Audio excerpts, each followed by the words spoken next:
मसीह यीशु में तमाम देखने और सुनने वालों की सलामती हो। अजीज बहनों और भाइयों, आज हम एक नहायत मुकद्दस और गहरे रूहानी मौजू पर गौर करने जा रहे हैं, और वो है यीशु मसीह का आखिरी फसा। अजीजों, ये वो लम्हा था जब यीशु ने अपने शागिर्दों के साथ आखिरी बार फसा मनाया, और इसी लम्हे एक ऐसा राज खोला जो सदियों से छुपा हुआ था। बाइबल मुकद्दस हमें बताती है, मैंने बड़ी आरजू की है कि दुख उठाने से पहले ये फसा तुम्हारे साथ खाऊं। और इस हवाले का जिक्र हमें मुकद्दस लूका की मार्फत लिखी गई हमारे खुदा यीशु मसीह की इंजील 22 बाब 15 आयत में मिलता है। ये सिर्फ एक ख्वाहिश नहीं थी, बल्कि खुदा के मंसूबे का आखिरी मरहला था। अजीज बहनों और भाइयों, आपसे दरख्वास्त है कि इस पैगाम को खामोशी, ध्यान और खुले दिल के साथ सुने, क्योंकि ये सिर्फ एक कहानी नहीं बल्कि आपकी और मेरी नजात का राज है। और अगर ये पैगाम आपके दिल को छुए तो इसे दूसरों के साथ ज़रूर शेयर करें, ताकि खुदा के कलाम की मुनादी दुनिया तक पहुँचे। शुक्रिया। आइए इस पैगाम को 5 मुख्तसर खूबसूरत और तालीमी नुकात में सुनते हैं। नंबर 1, फसा क्या था? पस मंज़र। अजीज़ फसा पास ओवर दरअसल खरूज 12 बाब में बयान किया गया वो वाक़या है जब खुदा ने बनी इसराइल को मिस्र की ग़ुलामी से आज़ाद किया। हर घर में एक बरा ज़िबा किया गया, इसका खून दरवाज़ों पर लगाया गया, मौत उन घरों से गुजर गई। अजीज़ों, ये सिर्फ तारीख़ी वाक़या नहीं बल्कि नजात की तस्वीर था। और नंबर 2, यीशु का आखिरी फसा एक तब्दीली। अजीज़ बहनों और भाइयों, जब यीशु अपने शागिर्दों के साथ बैठा तो उसने कुछ ऐसा किया जो किसी ने पहले नहीं देखा था। बाइबल कहती है, उसने रोटी ली और ये कहा, ये मेरा बदन है। फिर प्याला लेकर कहा, ये मेरे खून में नया अहद है। और इसका जिक्र हमें मुकद्दस लूका की मार्फत लिखी गई हमारे खुदा यीशु मसीह की इंजील 22 बाब 19 और 20 आयत में मिलता है। और यहाँ अजीज़ों एक बहुत बड़ी तब्दीली नजर आती है हमें। अजीज़ों, खरूज की किताब में बनी इसराइल ने फसा के वक्त बरों का खून दरवाज़ों और चौखटों पर लगाया, जो आने वाले हकीकी बरे यानी यीशु मसीह की अलामत था। लेकिन नए अहद में यीशु खुद गुनाहगारों की निजात और अब भी ज़िंदगी के लिए बरा बन गया। अजीज़ों, तब खून दरवाज़ों पर लगाया गया था, लेकिन अब दिलों पर लगता है। और उन्होंने जिस्मानी आज़ादी के लिए लगाया था, लेकिन यीशु का खून रूहानी आज़ादी के लिए बहाया गया। और नंबर 3, नया अहद कायम हुआ। अजीज़ों, यीशु ने कहा, ये प्याला मेरे खून में नया अहद है।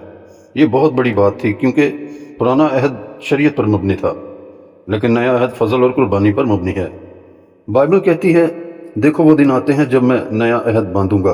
और इसका जिक्र हमें यिर्मयाह 31 बाब 31 आयत में मिलता है। अजीज़ों, यीशु ने आखिरी फसा के बाद अपना खून बहाकर इस नबूवत को पूरा किया। और नंबर 4, रोटी और प्याला, एक रूहानी हकीकत।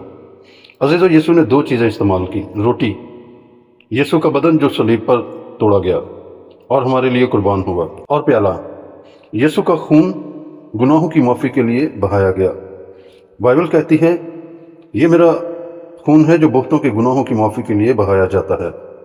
इसका जिक्र हमें मत्ती की मार्फत लिखी गई हमारे खुदा यीशु मसीह की इंजील 26 बाब 28 आयत में मिलता है। और नंबर 5, शागिर्द नहीं समझे थे मगर बाद में समझ गए।